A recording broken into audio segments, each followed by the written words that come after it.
Hi guys, thanks for checking us out here and making this connection.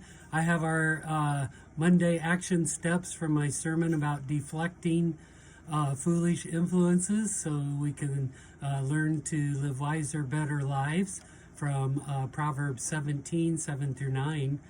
First thing I suggest for an action step is to read the passages we gave you that are parallel passages with the principles we talked about today. Psalm 86, 1 through 10 is about God's abundant kindness. He wants us to have abundant lips. Remember, day 2, 2 Corinthians, God provides abundantly for us to do every good deed he wants us to do. And we're not talking, materialistically here. We're talking about real valuable things, real abundance. We can't include money, does there even. So we can give, so we can do good with it. Deuteronomy 28, God's desire to abundantly bless us. He really does want to abundantly bless us.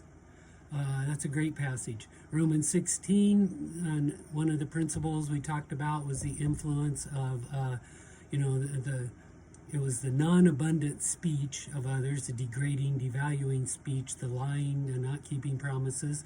And then the next influence, remember, was the influence of money.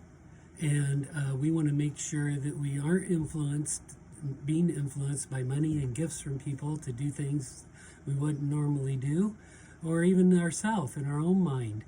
We talk about and influence ourselves the most. So Romans and Jude, both of those passages talk about not being a divider, not being a fault finder.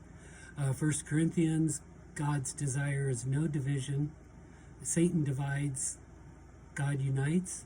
And that's Ephesians 2 as well, the unity in the Spirit, which involves us choosing to be loving.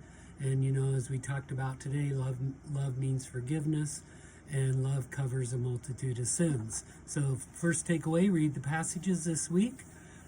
Second takeaway, ask yourself, what influences are you under that you need to deflect? People who influence you with devaluing words, degrading words, or not abundant words, or not uplifting words. People who try to influence with money or lack thereof.